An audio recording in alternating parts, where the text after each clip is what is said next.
posisyon. Our position in God. Okay, so ngayong umaga, gusto ko na mag-set tayo ng objective natin.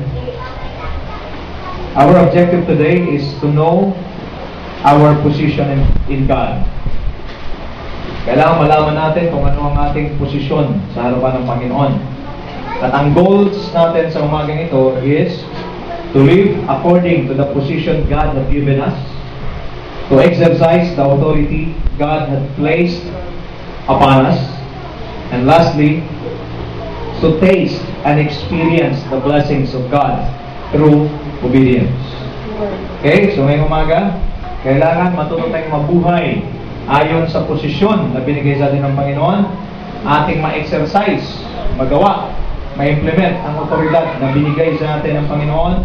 Di pangatlo, matikman natin at maranasan ang mga pagpapalang binigay sa atin ng Panginoon sa pamamagitan ng pagsunod. Okay? So, ngayong umaga, i-assign ko yung ibang magbabasa para mayroon kayong bahagi. Si Rhea, pakibasa yung, hawakan mo lang muna, Genesis chapter 12, verses 1 to 3. Okay, Genesis chapter 12, verses 1 to 3. And then, tapos Rhea, sabihin ko sa iyo mamaya, yung verse 4. 1 to 3 muna, tapos verse 4. At akin naman may request na magbasa ng iba pang verse, si Johnny. Sa iyo, Johnny, ay Galatians 3:16 at saka 29. Galatians 3:16 at saka 29. At ang medyo magbabasa ng mahaba-haba ng konti ay ako na lang. Okay? Okay, so ready na yung mga sinabihan ko? Okay. Importante ho, sa pamumuhay Kristiyano, ito po ay maintindihan natin. Ano ang ating intindihin? Dapat maintindihan natin kung ano yung ating basihan. Sa bawat organisasyon, sa bawat kumpanya ay meron po tinatawag ito na guidelines. Sa pamumuhay Kristiyano, isa lang ang ating guideline. Ito ay walang iba kundi ang salita ng Diyos. Amen? Amen? So, the Bible, sa ating mga mananampalataya, dapat ang Bible, Brother Elmer, ang pinaka-authority natin. God's Word is the supreme authority to resolve life issues. Kahit ano pang issue sa buhay yan, importante maintindihan natin, lahat ng issue sa buhay natin ay nasasagot ng Biblia. God's Word is final and unchanging. Isa lang po ang libro na consistent sa lahat ng panahon. Hindi siya nagbabago ng stand at hindi rin siya nagko-compromise. Ito yung walang iba kundi ang salita ng Diyos. What else? Every Christian and every Christian believing church must get their teaching and authority from the Bible alone. It is very important na maintindihan natin, ba't ba tayo may pagtitipon? Bakit ba tayo naging Kristiyano? Dapat maliwanag sa atin na ang ating mga katuruan at ang ating otoridad ay nanggagaling lamang sa salita ng Diyos. Therefore, ang ating discussion ngayong umaga dapat hamula sa salita ng Panginoon. Preaching the Word of God without quoting or without referring her or his preaching from God's Word is no preaching at all. It's not about what the Word, it's not about the words of men. It's not about the ideas of men. It is not about the beliefs of men, but it's all about what the Word of God says that matters. Kasi marami hong mga teachings ng tao, maraming ideas ng tao, maraming mga paniniwala ng tao, pero hindi yun nagmamatter. Sa harapan ng Panginoon, walang pakialam ang Diyos dyan. Kahit matalino ka, kahit magaling ka, kahit ang dami mong alam, pag yan ay hindi sinasabi ng salita ng Diyos, useless lahat yan. Maliwanag po ba? Amen. Isa lang ang nagmamatter sa buhay na ito, at ito'y walang iba kundi ang salita ng Panginoon. Today, let's allow or let's find out what the Word of God says about our position in God. Tingnan natin kung anong sinasabi ng Bible pagdating sa ating posisyon sa Panginoon. Okay, are you ready? Amen. Okay, pakisabi sa katabi mo, bawal matulog dito. Bawal matulog dito. Sabi mo sa kanya, kukurting kita. Kukurutin kita. Okay, so, Raya, please read Genesis chapter 12, verse 1 to 3. Genesis chapter 12, verse 1 to 3. Yes. Now the Lord said to Abram, Go from your country and your kindred and your father's house to the land that I will show you. And I will make of you a great nation. And I will bless you and make your name great, so that you will be a blessing. I will bless those who bless you, and him who dishonors you, I will curse. And in you all the families of the earth shall be blessed. Hallelujah. Maraming salamat. So, first things first, the promise of God to Abraham. Okay? Dito ho, ang sabi ho ng Lord, I will make you into a great nation and will bless you. I will make your name great and you will be a blessing. I will bless those who bless you. And whoever curses you, I will curse. And all people on the earth will be blessed through you. Amen. Okay, that's the promise of God. Sino sa atin dito naniniwala ang Diyos ay tapat sa kanyang mga pangako? Amen. God is faithful to all His promises. You can check it. Mag-check nyo yan sa Bible. Lahat ng pinangako at sinabi ng Diyos, wala hong nahulog sa lupa na hindi nangyari. Amen. Ulitin ko, kasi si Malia na pa ng iba. Lahat ng sinulat at pinangako ng Diyos sa Biblia, lahat yan ay nangyari. Amen. Walang sumablay. Ganon ka-faithful ang Panginoon. Now, Raya, verse 4, pakibasa Genesis 12, verse 4. So Abram went as the Lord had told him, and Lot went with him. Abram was 75 years old when he departed from the Haran. Okay, thank you. So number 2, ang pinakamahirap po sa pagsunod sa paghawak ng salita ng Panginoon ay ito. Rene, wala siyang, kung titingnan mo sa perspective ng tao, walang assurance. Nakatira sa Abraham sa Haran, kasama ang kanyang mga pamilya, maganda buhay niya, pero sinabing dumating yung promise surely ng Lord sa kanya, I will bless you, I will make your name great, but first you need to go there. Alam mo sabi sa Bible, Abraham obeyed God's command without asking God. Gusto nyo ng ma-receive, maranasan yung promises ng Panginoon. Ito yung kondisyon. Hindi ako may sabi, ang Bible may sabi. Follow and obey God without questioning. Amen. Dito nagkakaroon ng laban. Dito nagkakaroon ng laban sa isip ng tao at sa isip ng Diyos. Bakit? Ba't nagkakaroon ng laban? Kasi ang tao, to see is to believe. Ang Bible naman, believe and you will see. Kailangan, ang ating utak ay ma-align na. Pakisabi sa katabi mo, align. Align. Hanggat hindi ma-align ang utak natin sa principle ng salita ng Diyos, tatanda tayong Kristiyano na punong-puno ng struggle. Ulitin ko. Hanggat hindi ma-align ang iyong mind sa mind ng Lord at ang iyong principle sa principle ng salita ng Panginoon, ang buhay Kristiyano mo ay puro struggle. Tatanda kang Kristiyanong punong-puno ng struggle. You are no longer struggling in the world. You're no longer struggling against Satan, but you're struggling against yourself. Why? Because hindi natin mabitaw-bitawan yung principle na to see is to believe. We must learn to align our mind, our belief according to what the Word of God says. Believe and you will see. Okay? So Abraham obeyed God. God fulfilled what He had promised to Abraham. Why? Because Abraham had obeyed Him. take note. Obedience, pakisulat ko ito, obedience is the key to unlock and fulfill God's promises in our lives. Let me repeat. Obedience is the key to unlock and fulfill God's promises in our lives. Without obedience, no fulfillment of God's promises.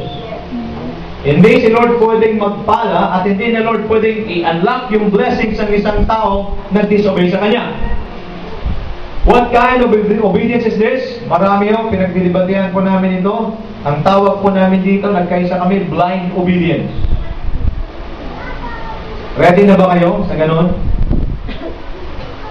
Ano ibig sabihin pa sa blind obedience? Wala ka nakikita, pero dahil sinabi ng Diyos, susunod ka. Amen. May tao rito. Amen. Okay? But we have no other choice. Ito ang sabi ng Bible. Sabi ng Lord, if you obey my command, if you obey my commandments, you will experience this. You will be the head, not the tail. You will no longer borrow. Ganun ang sabi sa Bible. Pero lahat ng yan ay nakaugat. Saan? Sa isang salita, obedience. So Abraham obeyed God without questioning. He obeyed God. He left Haran at iniwan niya ang kanyang pamilya, sinama niya si Lot. Now I want you to understand this. Pag ang Diyos gumawa ng covenant o kasunduan, ito ay kanyang tutuparin. Amen? So God's covenant to Abraham doesn't end. Gusto ko maintindihan natin ito. Tingin mo. Ang Diyos pag nakipag-covenant, never niyang babaliin yung kanyang covenant. Madalas tayo ang bumabali sa ating pangako sa Diyos.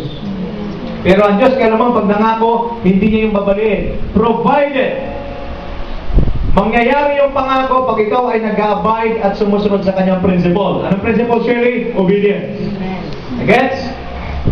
Ang good news ganito. Ang sabi ng Lord, I will bless you, I will make your name great, I will bless you. Yung pangako na yun rin ay hindi natapos kay Abraham. Ang pangako na yun, hanggat mayroong buhay na lahi si Abraham, mapupulfill yung pangako na yun. Namatay na si Abraham. Gusto mo maintindihan niyo? Tingnan mo. Nung namatay si Abraham, natapos na ba? Di ba niya napupuna? Hanggang ngayon, mayroon pang Israel. Nag-gets mo, Jo? Kasi yung Israel, descendants ni Abraham. Ibig sabihin, lahi ni Abraham. Hindi, kahit nabalita yun, ginyera siya ng 4 na malalaking bansa. Maliit lang ang Israel. But because ang Diyos ay mayroong covenant kay Abraham, until now, kahit matigas ang ulo ng Israel, hindi sila binless dahil pinili sila ng Panginoon. No. That's not the main reason. Bakit sila iningatan at bakit nation pa rin sila ngayon? Dahil sa covenant ng Lord kay Abraham. Amen. As long na mayroong buhay na descendant si Abraham, as long na mayroong buhay na anak si Abraham, yung promise ng Panginoon sa kanya ay ipopulfill ng Diyos. Paliwanag? Now, gusto kong maintindihan natin ito, na yung pangako na yun ng Panginoon ay tutuparin niya from generation to generation. God's promises was fulfilled in the time of Abraham, in the time of Isaac, in the time of Jacob, and in the time of the Israelites. But wait, here's the good news. God's promises is also being fulfilled until our time today. Amen. Ay, nako. Amen. Tawarin ngayon. Okay? Ang pangako ng Diyos ay tinutupad niya hanggang ngayon. Amen. Now, how? Through our Lord Jesus Christ. Ngayon, sino yung aking binigyan ng Galatians chapter 3? Okay, Johnny, please. Galatians chapter 3 verse 16 and Galatians chapter 3 verse 29. Pakibasa, please. Chapter 3, verse 16. Yes. The promises were spoken to Abraham and to his seed. The scriptures does not say and to seeds, meaning many people, but and to your seed, meaning one person who is in Christ. Verse 29. If you belong to Christ, then you are Abraham's seed, and heirs according to the promise. What? If you belong to Christ, then you are Abraham's seed. Amen. And is according to the promise. O, sige. Ang covenant rin ng Lord kay Abraham, i-bless siya, at sinong magka-curse sa kanya, i-curse ng Lord, and people on the earth will be blessed through him. Amen. Now, ang sabi sa Bible, if you belong to Christ, then you are Abraham's seed. Hanggat may buhay na lahi si Abraham, ipupulfill ng Lord kung anong pinangako niya sa Genesis chapter 12 verse 1 and 2. Amen. Ang sabi sa Bible, if you belong to Christ, then you are Abraham's seed. Therefore, sino rito ang nagpipilong kay Christ? Amen. Magtaas ang kamay para makita natin. So if you belong to Christ, then you are Abraham's seed. Therefore, yung pangako ng Lord kay Abraham, Sister Grace, ay mangyayari sa iyo kung ikaw ay na kay Kristo. Amen. Nakuha natin. Amen. So therefore, yung pangako na yun, kailangan you shall know the truth, and the truth will set you free. The fulfillment of God's promises to Abraham still continue as long as Abraham's seeds are still alive. Praise God, we are still alive, and we are Abraham's seed through Christ Jesus. Amen? Amen. Now, kailangan maintindihan natin ngayon. So ano ngayon ang ating posisyon sa Panginoon? Nung tayo ay nakipag-isa kay Kristo, ano pong nangyari? Tayo ngayon ay ibinilang na lahi na ni Abraham. Ang physical Israelites ay yung mga Israelita ngayon, yung mga Hudyo. Pero tayo, mga Pilipino tayo, pero ang ating pagiging Israelita o pagiging bayan ng Diyos ay hindi na sa pamamagitan ng physical, kundi ang ating pagiging Hudyo ay sa spiritual. Through Christ. Ang isang tao na walang relasyon sa Panginoon ay hindi siya kasama o siya ay hindi pinangunahan ni Kristo, hindi siya, that person doesn't belong to Jesus. Therefore, yung pangako ng Diyos ay hindi para sa kanya. But if you belong to Christ, ang sabi, you become Abraham's seed. So, ibig sabihin, lahat ng pinangako ng Lord kay Abraham ay mangyayari hanggang ngayon dahil tayo ay na kay Kristo. Amen po ba? Amen. Now, ano ang posisyon natin sa Panginoon? Tingnan natin, ho. Ang sabi rito, number 1, through faith in Christ, we now belong to God. Galatians chapter 3, verse 16 to 19. Basahin ko. The promises were spoken to Abraham and to his seed. Scripture does not say and to seeds, meaning many people, but and to your seed, meaning one person who is Christ. What I mean is the law introduced 430 years later does not set aside the covenant previously established by God and thus do away with the promise.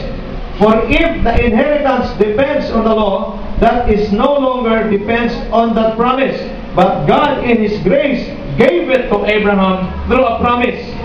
Why then was the law given at all? It was added because of transgression until the seed to whom the promise referred had come. The law was given through angels and entrusted to a mediator. Ibig sabihin, we belong to God. Now we belong to God through our faith in Christ Jesus. Maliwanag po ba? Tayo ngayon ay nasa Diyos na dahil sa ating pananampalataya sa Panginoon. So, importante, alam natin, saan ang posisyon mo ngayon? Ano ka ba ngayon? You now belong to God. Why? Through faith in Christ Jesus.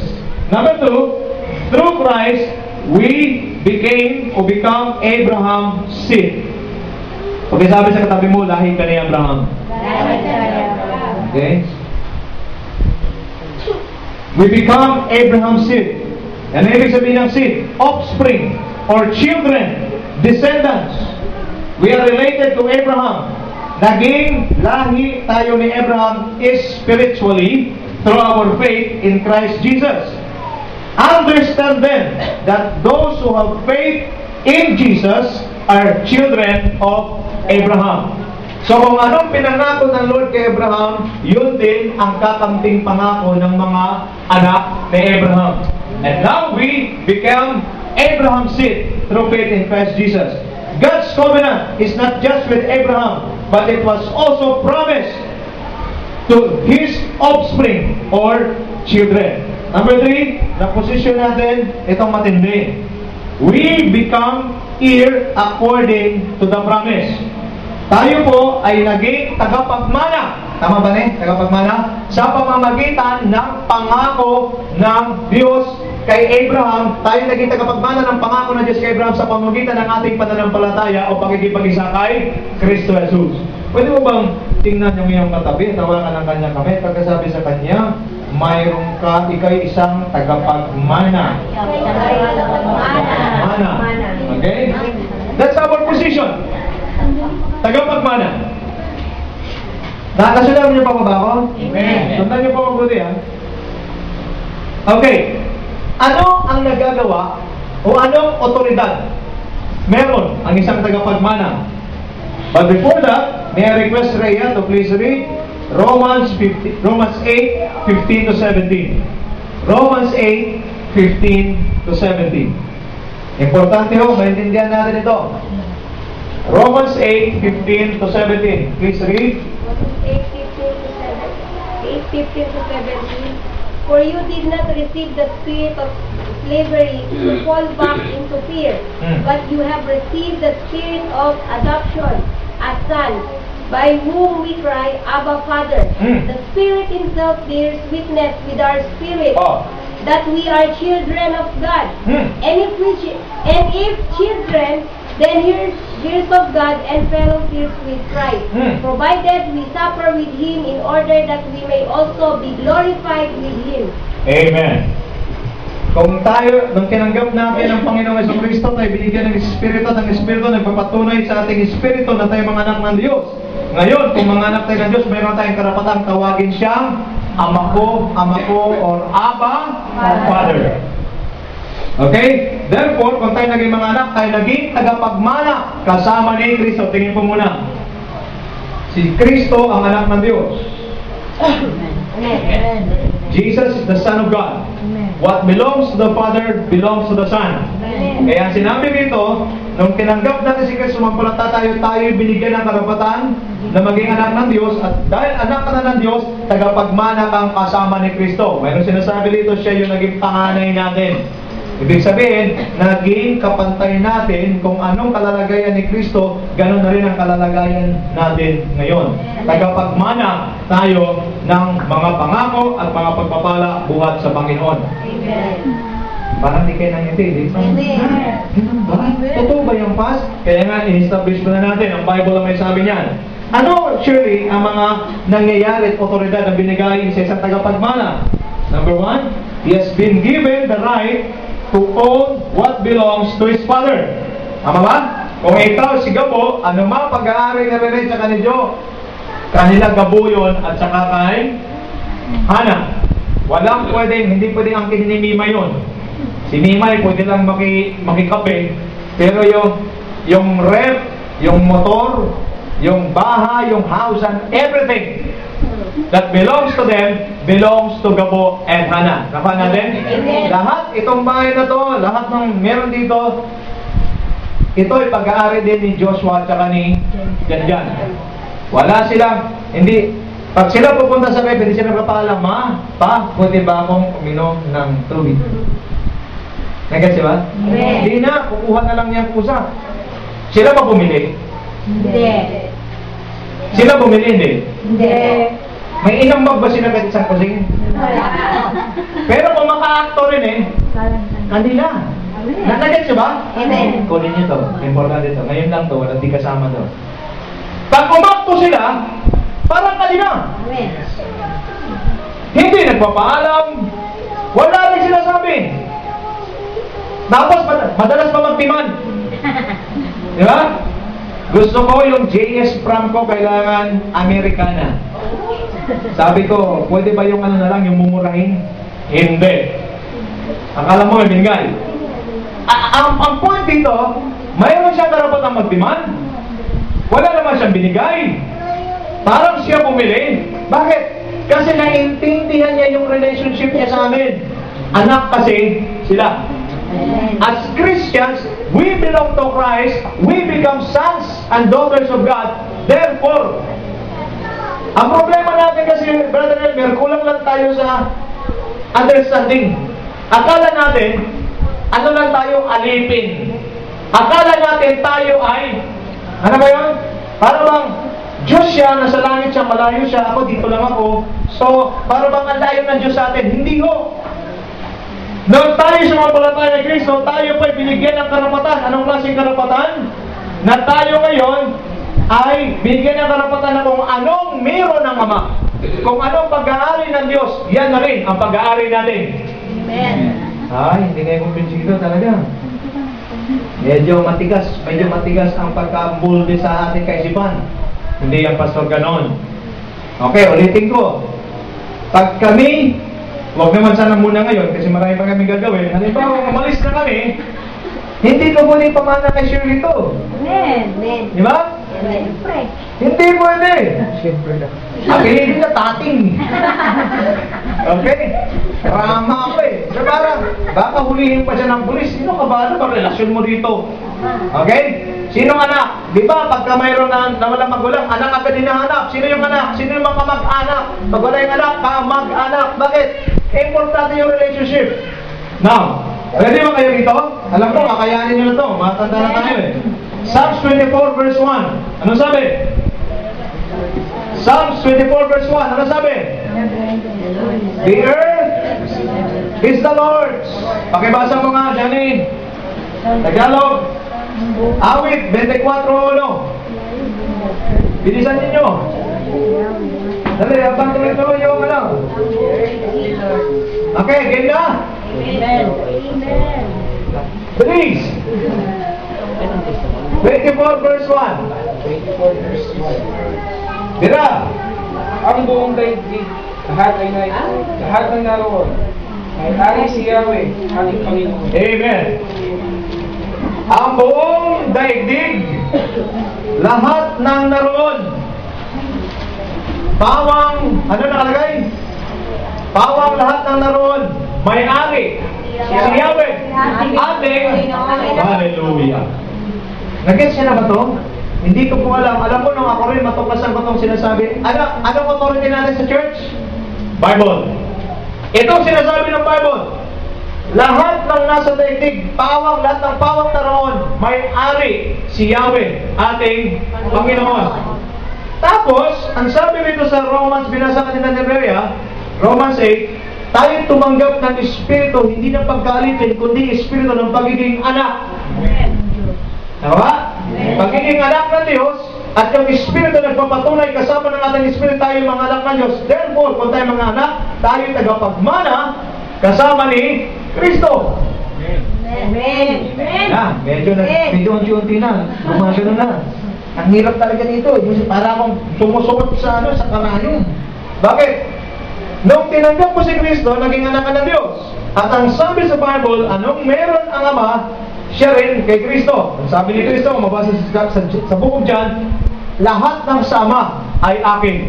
At ang sabi sa Bible, kung tayo'y tumanggap kay Kristo, tayo'y naging tagapagmanang kasama ni Kristo. At itong mamanahin natin, alam niyo ba kung ano mamanahin natin? Ito, 24 verse 1, lahat ng sa daigdig, lahat ng pawang naroon, ang may-ari, si Yahweh, ating Panginoon. Isa lang ang pumalakpak. Ayun. Get natin? Magtakin mo. Ganito malaki. Alam mo rin pag ito na yung nabuksan na yung revelation na ito sa'yo, para ka ng ano. Alam mo na nabuksan sa akin to? By chance, the grace, para ko nalula. Sabi ko, ha? Ibig sabihin pala, amin lahat ito.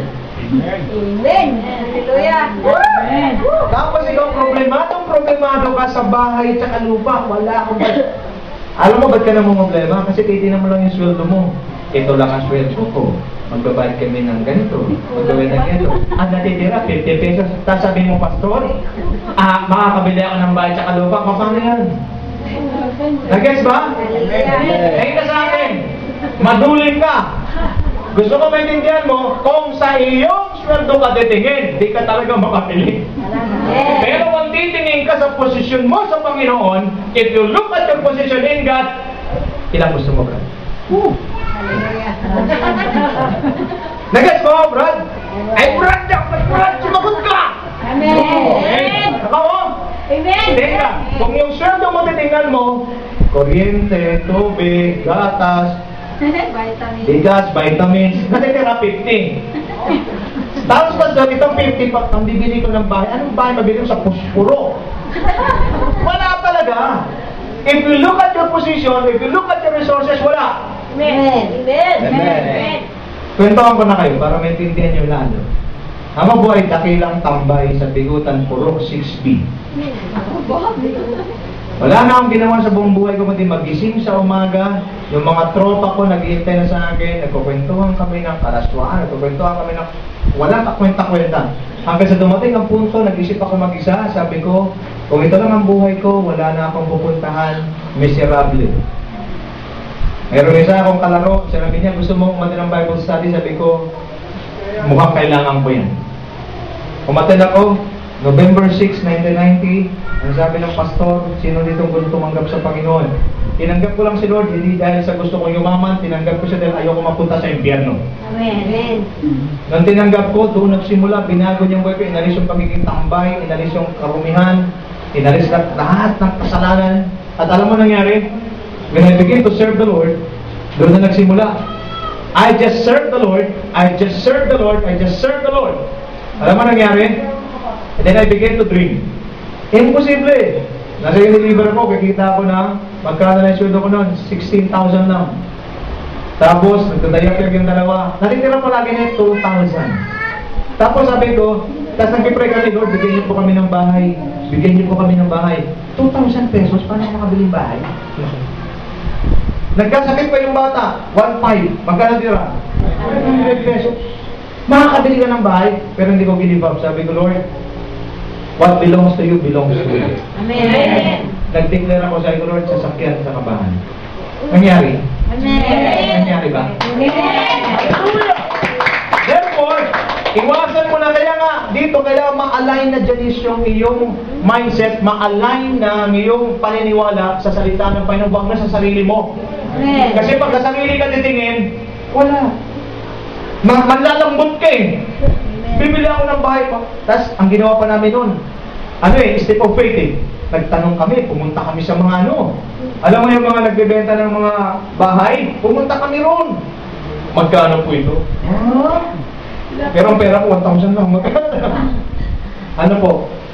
Kaya alam mo na mag-entertain yung mga nagbebenta, di ba? Yes, right. Showroom pa eh, may showroom pa eh. Asan pa yung showroom? Ang ganda nito. Ang ganda ng magkano po ito? 2.3 million. Maganda ha? Pero habang sinasabi niya, nagsasabi ako, Lord, alam ko, Panginoon, kayang-kaya po ninyo ito. Hindi na ako kami sa mapoprostrate lang ako. Amen. But what I did is, inalam ko ang posisyon ko, anak ako ng Diyos, mamanahin ko kung anong meron siya, at ang buong mundo'y Kanya, therefore, akin din yun. Amen. Amen. So we declare, kaya nang kayo nagkaroon ng Ambassadors for Christ, di tayo nangungupahan. Bakit? May bahay binigay sa atin. So, remember your position. Do not look at your resources, look at God's resources. Number 2, ano ang binigay pa ng Panginoon sa isang tagapagmana? He has been given authority to claim and receive what God had promised to our forefathers. Ano ang sabi sa Genesis chapter 12 verse 1 at 2? Ito, gusto kong pakinggan nyo mabuti ha. Okay? Ito pa, Galatians chapter 3 muna tayo. Galatians chapter 3 verse 14. Galatians 3:14. Rian, ano ba? Opo. Sige, basa. Galatians 3:14. 14. So that in Christ Jesus, the blessing of Abraham might come to the Gentiles, so that we might receive the promised Spirit through faith. Amen. He redeemed us in order that the blessings given to Abraham might come to the Gentiles. Ano tayo? Gentiles tayo? Amen. Gentiles ba tayo? Amen. He redeemed us in order that the blessings given to Abraham might come to the Gentiles. Ibig sabihin, tayo niligtas ng Diyos para ang pangako niya kay Abraham ay mapapunta at matanggap natin. Now, He has given us, number 3, the favor and protection. He has given us the favor and protection. Genesis 12, verse 2 and 3, ang sabi, I will, gusto ko habang binabasa ko ito, ilagay nyo sa isip nyo, sa puso nyo, tanggapin nyo ito. Pwede na kayo? Ready? I will make you into a great nation. Amen. I will make your name great. Ay, no, wala. I will make you into a great nation and I will bless you. Amen. Tingin sa akin. Sino kausap ni Lord? Si Abraham. At ang sabi sa Galatians 3:14, ito'y tayo kanyang niligtas para lahat ng pangako niya kay Abraham ay dumating sa atin. Amen. At ang sabi niya, I will make you a great nation and I will bless you. Pag sabi sa katabi mo, I am blessed by God. I am blessed by God. Amen. Kaya pala ka, I am blessed by God. This is our position in Christ. He redeemed us, niligtas tayo, hindi para lamang, hindi tayo mapunta sa impyerno, kundi niligtas siya tayo para matanggap natin ang pinangako ng Diyos kay Abraham. Amen. At anong sabi niya, I will bless you, I will make your name great. Nangarap ba kayo ng ganito? Amen. Your name will become great. Pag sinasabing billion family, anong dating? Ano lang ang mga great dito sa Pilipinas? Anong mga pamilya? Si. Ano pa? Pakba? Ano pa? Parang wala nga ako narinig. Pacquiao. Ayala. Bel. Okay? Yes! Okay, nakakita to? Pag sinasabing Ayala, great name. Nagawa natin? Bakit Joe great? Ayala, bakit sinasabing great? Ano ulit? Ano? Ano ulit? Ang sabi ni Lord, I will make your name, I will make your name Villa Gonzalo. Amen. Oy, may pag-aaral na. Pag sinasabing Villa Gonzalo, never heard. Pero ang sabi ng Bible, hindi ako may sabi, kaya nga, importante, tanggapin nyo lang to kasi ako tinanggap ko lang to eh. Amen. Ninisip ko lang, I will bless you and I will make your name Great. may pag-asa tayo. Amen. Matindi. Bakit? Mandario. Pag sinasabi ng Mandario, great name. Okay? Wala ka na po muna. Wala ka na po muna. Pag pinag-usapan sa Christian world, pag sinasabing Abraham, lahat, father of faith. Amen. Great name. Abraham. I will make your name great and you will be a blessing. Amen. Ano ibig sabihin? Bakit ka naging blessing, Marichan? Kasi dispenser ka. Nagdi-dispense ka ng blessing. You must know your position. Una, God will make you a great nation. He will bless you. He will make your name great and you will be a blessing. Amen. Sino rito umiinom sa ano? Anong tawag doon? Sa tubig? Dispenser. Pag wala ng laman, pag pinindot mo, ho, tapos walang laman, may lalabas wala? Wala. Nakakainis, di ba? Ay, yung ano dito, ba't wala naman ito? Dispenser dito. Dispenser pa ang tawag, wala naman din dispense. Nag-get natin? Kailan siya magbibigay ng tubig? Pag mayroong laman. Pag maraming laman. Kaya minsan, gusto tayo mga Kristyano, puro lang tayo pangarap. Sarap tulungan nun, no? Ang sarap tulungan, no? Kung mayroon lang ako, talagang tutulungan ko yung mga yan. Kaso, wala ako. Nag-gets mo?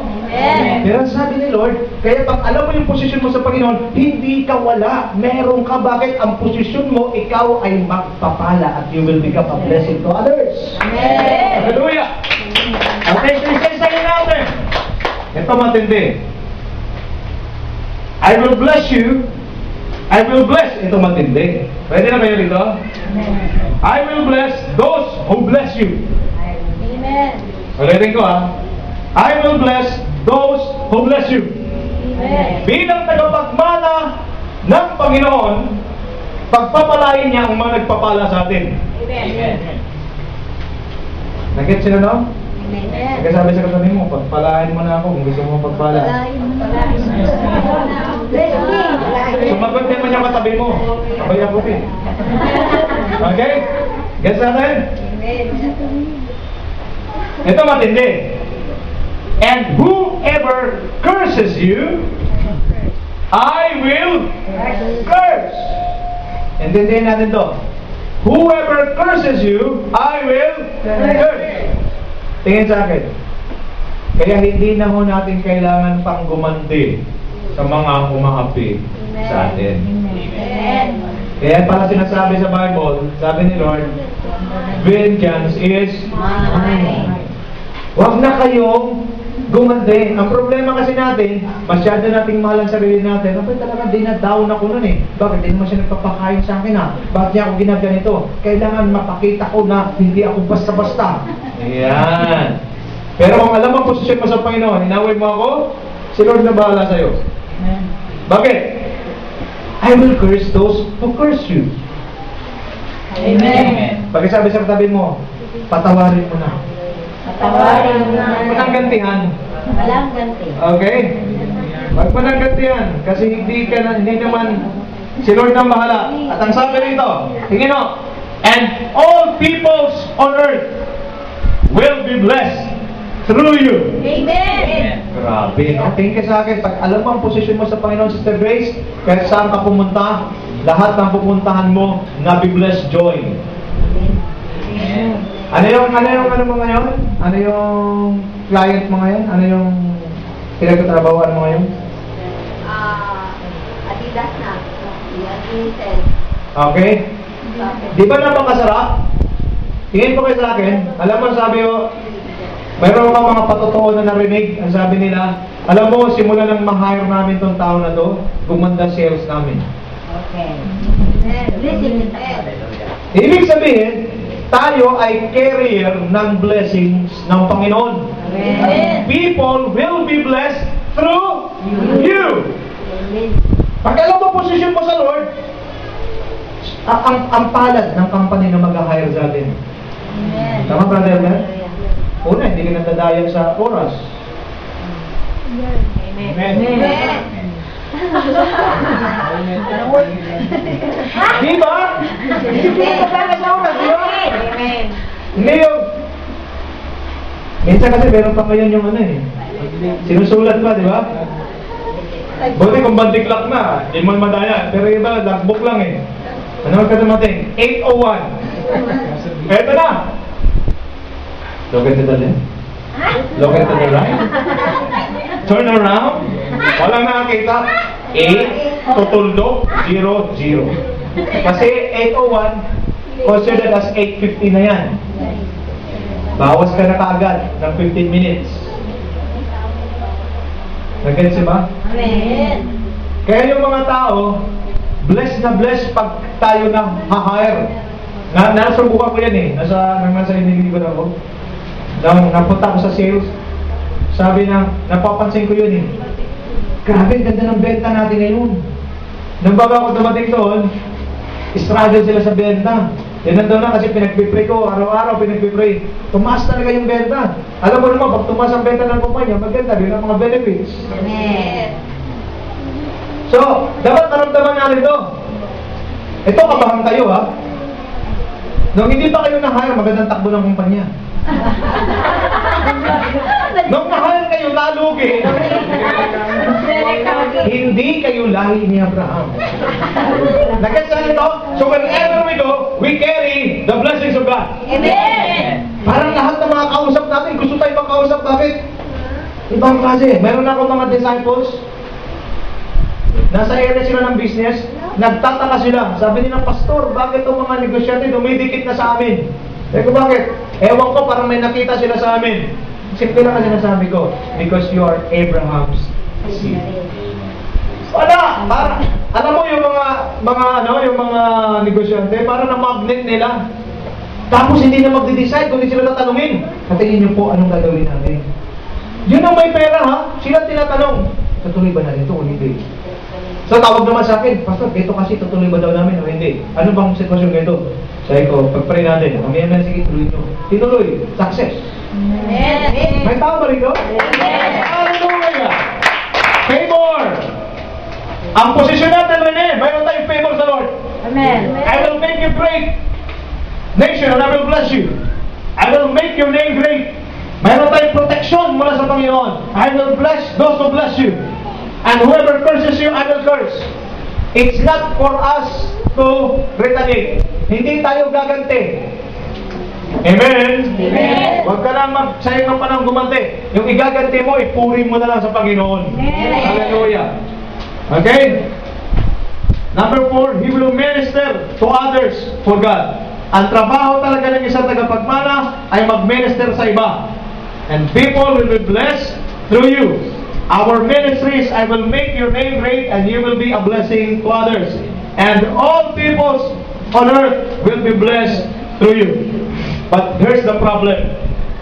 Most Christians today, they set or they act and live their lives or their Christian life without knowing this position given to them by God. Kaya pala naintindihan ko na ngayon, Eliza, na yung maraming Kristiyano parang hirap pa rin sa buhay. Parang wala lang. Alam mo bakit? Di nila alam ang kanilang posisyon sa harapan ng Panginoon. Sino may sabi? Si Pastor Wilson? Hindi. Ang salita ng Panginoon. Nung ikaw ay tumanggap, kaya sabi, kaya ka, Brother Elmer, niligtas ng Panginoon para matanggap mo ang pangako ng Diyos kay Abraham.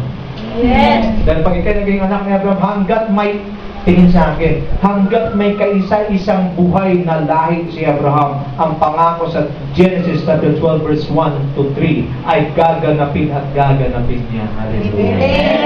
Hanggat buhay ka, mawala man ito, yung anak ko, pag yung anak ko nagkaanak, hanggat buhay, bakit lahi ni Abraham lahat yan? Amen. Hallelujah. Pero problema, maraming Kristiyano hindi alam ito. Defeated, struggling, and fighting for their blessings. Maraming Kristiyano nagkikipaglaban pa, nakipagpunyagi para makuha ang kanilang blessings. Just know your position in Christ. Hallelujah. You don't need to do it in Christ. We have it all. Hindi mo na kailangan makipaglaban, makipagpunyagi para sa pagpapala mo. Lagi mong tandaan, pag na kay Kristo ka, nasa iyo na lahat. Amen. Hallelujah. Ikaw ay kompleto kay Kristo at ikaw ay highly favored and super blessed in Christ Jesus. Amen. Dapat araw-araw dinideclare mo yan, I'm highly favored and super blessed by God through Christ Jesus. Amen. Highly favored. You need to know the truth and you will be set free from the lies and traps of the devil. Lagi sinasabi niya sa tanas, pag tayo kinakapos na, tingin ko, pwede ba si Pastor magturo na yun? Ang napaka-importante yung teaching ngayong umaga. Amen. Joe, pag medyo kinakapos na, mga kapatid, pag kinakapos na, huwag yung tingnan ang inyong resources. Amen. Kasi pag alam mo na Ben yung position mo sa Panginoon, hindi ka na tumitingin sa resources mo. Tumitingin ka sa resources ng Panginoon. Anak ako ng Diyos, ang Diyos ang aking Ama. Kung ako'y walang-wala man ngayon, andyan siya na mag-provide sa akin. Amen. Hindi mo na dapat titingnan yung resources mo. Kasi alam mo lang position mo ngayon, anak ka ng Diyos. Amen. Kung babasahin yung buhay ni Abraham, never si Abraham naghihirap. Si Abraham ay isa sa pinakamayaman noong panahon na yun. Amen. Hindi mabilang ang kanyang ari-arian. Bakit? Pinangako sa kanya ng Diyos yun. Naunawaan po ba natin? Amen. Ulitin ko, pag nagka-problema ka na at kinapos ka na, kaya tayo nahihirapan kasi pag kinapos tayo, tumitingin tayo sa ating kakayahan. Tumitingin tayo sa ating resources. Kaya eto na tayo. Pag sinasabing meron tayong gagawin ganito, pass muna ako. Bakit? Tapos, medyo struggle kami minsan. Ano alam nyo? Yun na lang. Bakit? Wala yun. Ha? Pero Abraham seed ka. Nag-gets mo to? Nangyari sa akin to eh. Bago ko sinunod sa inyo ito, naranasan ko muna. Dumating. Pasali ka ba kinakapos? Kinakapos din namin. Dumating ang puto, sumadsad ka sa tumatahari. Di ba? Pero ito yung ano ko eh. Ito yung aking pinangawakan. Alam ko ang posisyon ko. I know my position in God. God will provide. Amen. Lakad lang. Lakad. Declare I am highly favored and super blessed by God. I am highly favored and super blessed by God. Maya-maya, pagbukas ng mata ko, may nakabalumbon sa daan. Nakabalumbon. Look into the left. Look into the right. Siyempre, pupwestohan mo yun eh. Pupwestohan mo. Siyempre, mabakuran mo ng kunti. Okay? Pasimple. Tingin, tingin. Kasi ba't ako tumitingin, hinahanap ko yung May-ari. Akala. pag may nakita ako nagagaganon, dadamputin ko, ma'am, ito bang hinahanap? Glory to God. Wala eh! Okay, wala! Okay, wala talaga! Sana ibig sabihin, konting yuko, kamot muna. Nagets ito? Bakit the Lord provides? Yes! There are times walang-wala. Minsan may tatawag sa'yo, Pas, busy ka ba ngayon? Alam mo, pag may kailangan ka, hindi ka busy. Hindi! Ano ka ba ngayon? Available! Okay?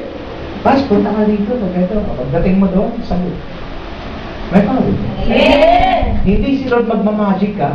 Baka sabihin niya, mula sa langit, sabihin ng Lord, may tali mula sa langit, mga tali, 1 million, papabasa yun, hinuhugos. Hindi mangyayari yun. Medyo tagilid na faith yun. Ang ibig sabihin dito, pag ikaw ay alam ang posisyon mo sa Panginoon, gagamit siya ng tao, gagamit ng sitwasyon. Amen. Kahit ano, gagamitin ng Panginoon para lang sabihin sa iyo, anak, hindi ako nagpapabaya at kailanman hindi ko gagawin yun sapagkat ikaw ay aking anak, ipoprovide ko lang. Amen. Hallelujah! Don't be like beggars begging for God's blessings. Huwag tayong maging parang nanlilimos tayo ng pagpapala sa Panginoon. Don't you know that God had already blessed you that day you received Jesus? Amen. Hindi nyo ba alam na tinanggap niyo si Lord? Binless na kayo ng Lord? Amen. Okay? You don't need to beg God for your blessings. Just get it in Jesus' name. Amen. And He will give it to you. Why? Because it's yours in Jesus. Jesus said, whatever you ask in my name, I will do it. Amen. Nung tinanggap pa lang natin si Lord, tandaan nyo kung kailan nyo tinanggap ako, 1990, November 6. Since then, nung tinanggap ko ang Panginoon, kinlaim ko na yung blessing ko at hindi ko na kailangan lalabanan pa yun. Hindi ko na kailangan lumaban para makuha yun. Ano lang mong kailangan gawin? Kunin ko lang yun because yun ay para sa akin. Amen. Sino sa inyo rito nakuha niyo na yung blessing na yun? O ngayon nagipagpunyagi pa rin kayo? Pastor, sabi sa Bible, wala sa Bible to, makakala nyo sa Bible, no? Nasa tao ang gawa, nasa Diyos ang awa. Wala sa Bible yan, for your information. Amen. We are saved by grace. Amen. Tingin sa akin. Tao lang masabi yun. I challenge you, wala sa Bible yan. Nasa tao ang gawa, nasa Diyos ang awa. Nasa tao, nasa Diyos ang biyaya at yung biyaya binigay sa tao at yung biyaya na yon, kapag yun ang gagamitin ng tao, sa kanya lang makuha ang pagpapala buhay sa Diyos. Amen. Ibig sabihin, lahat ng galing sa Diyos. Ang kailangan mo lang gawin, gamitin mo ang biyaya buhay sa Diyos para makuha mo ang iyong pagpapala. Amen. Gets natin? So, huwag tayo mag-asal, parang pulubi. Lord, binigay na sa atin ng Panginoon. Kaya nga importante itong posisyon natin. Okay? Stop dreaming. Sino sa atin dito na mangarap lang? Di ba sabi mo mangarap kami? Oo, mangarap nga kayo. Pero ano, hanggang ngayon, pangarap pa rin? Stop dreaming. It's now time for our dream to become a reality. Amen. But first, you need to know your position in Christ. Amen. Tama natin? Pag alam mo ang posisyon mo sa Panginoon, ang pangarap mo o panaginip mo ay magiging totoo na. Amen. Amen. Amen. Ulitin ko, hindi niya ito naintindihan. Tumigil ka sa panaginip mo, tumigil ka sa pangarap mo. Oras na para yung panaginip mo magiging totoo. Amen. Paano maging totoo? Pag ikaw ay naintindihan mo ang posisyon mo sa Panginoon. Ikaw ay tagapagbana. Amen? Amen. Palapakan natin si Lord. it's now time for us to become a channel of blessings. Whether we like it or not, to become a channel of blessings is one of the ministry of the church. Amen. Isa sa ministry ng Panginoon ay maging channel of blessing. Kailangan tigil na natin yung puro panaginip na lang. Stop looking at your resources. Start looking on God's resources and capacity.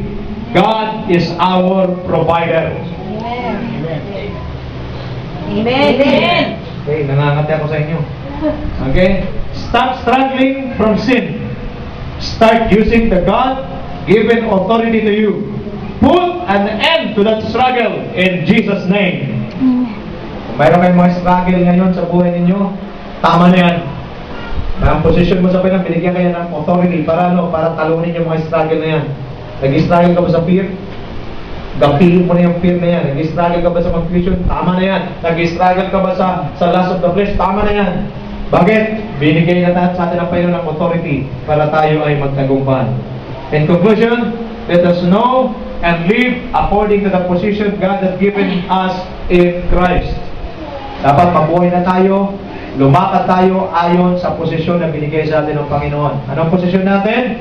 Tayo mga anak ng Diyos at tayo ay tagapagmana at kung anong pinangako ng Diyos kay Abraham, hindi ang pangako sa atin. We are highly favored, super blessed, and eternally loved by God. Amen? Amen. Ulitin natin, highly favored. Amen. Ulitin natin, highly favored, super blessed, and eternally loved by God. Okay? Our faith in Christ lead us to a prosperous and a fruitful life. Let us obey God and be blessed by God. Let us get back what belongs to us. Let's get back what the devil had plundered from us. Our blessings, our loved ones, our finances, everything that he had taken from us, let's get it back in the name of Jesus. Amen. Ninakawan tayo ni Satanas ng ating pagbabala. Ninakawan tayo ni Satanas sa pagitan ng kanyang kasinungalingan ng ating mga loved ones, ninakaw sa atin. Hawak-hawak naman, mabihag sila ngayon. Yung ating finances, sinira ni Satanas dahil sa kasalanan. Oras na mga kapatid, kailangan natin ating posisyon sa Panginoon. Kunin na natin ang lahat na ninakaw, lahat ng sinamsam ni Satanas, lahat sa atin. Kunin natin lahat. Bakit? Hindi yung para sa Kanya, para sa atin yun. Amen. Palapakan natin si Lord. Glory to God. Hallelujah. Everybody come. Hallelujah. It's all ours. Atin lahat yun. Amen. Atin lahat yun. Yung ating kalusugan, atin yun. Yung pagpapala, atin yun. Lahat. Kasi ang sabi sa Bible, lahat na nasa mundo at tatanaroon ay bawang kay Yahweh na ating Panginoon. At ang Panginoong tinutukoy dito at may-ari nito ang siya nating Ama sa pamamagitan ng ating pananampalataya kay Jesus Christ. Know your position in God. At wala kang takot, malakas ang iyong kalooban na harapin ang kinabukasan. Kaya po natin tumayo. Hallelujah. Praise God.